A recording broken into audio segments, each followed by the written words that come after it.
السلام علیکم، آپ دیکھ رہے ہیں کہ M B T V international. ناظرین، ہم آپ کے پاس نئی خبروں کے ساتھ پھر حاضر ہوئے ہیں۔ امید کرتا ہوں کہ آپ خیریت سے ہوں گے۔ ناظرین، آج جرمنی کی جو کل پرسوں کی یہ خبر چل رہی تھی کہ ایک بچے کو مار دیا ایک افغانی نے، اسے جب پولیس نے تفصیل سے پوچھا تو اس نے کہا کہ میرا جو کیس ہے وہ کافی عرصے سے اپ شپنگ اس کو ہوئی ہے اور اس لیے اس نے یہ حرکت کی ہے۔ نادان پاگل آدمی، بچے کا کیا قصور تھا؟ اس نے تیرا کیس جو ہے وہ اڑایا تھا۔ ذرا عقل اور سوچ رکھنے والا ہوتا تو یہ کام نہ کرتا۔ بہرحال تجھ میں جتنی عقل تھی تو نے اس نے کام کیا، ایک بچے کی جان لے لی اور مصیبت میں ڈال دیا پورے غیر ملکیوں کو جرمنی میں۔ بہت ہی بیوقوف انسان تھا اور اس کی سزا تو اس کو ملے گی بھی ادھر بھی، اور جب وہ اس دنیا سے جائے گا پھر بھی۔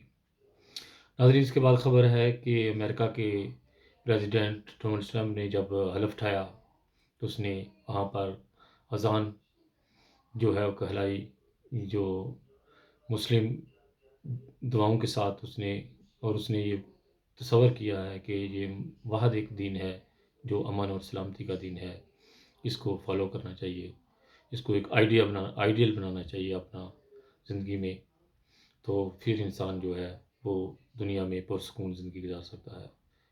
ایک مذہب ہے، اس نے کہا ہے کہ اسلام ہے، اگر اس کو صحیح طریقے سے آدمی جان جائے تو دنیا میں سکون اس کے چاروں طرف گھومنا شروع کر دیتا ہے۔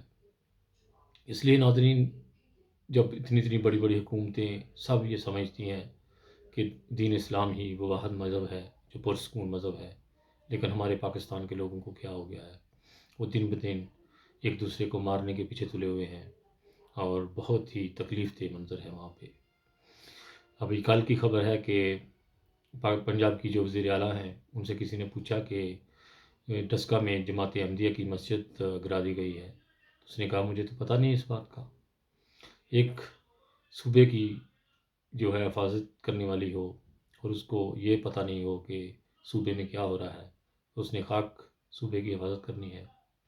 ناظرین، اسی کے ساتھ خالد بٹی کو اجازت دیجیے گا اور میرے چینل کو زیادہ سے زیادہ سبسکرائب کیجیے گا اور زیادہ سے زیادہ شیئر کیجیے گا تاکہ لوگوں کو حق سچ کا پتہ چل سکے۔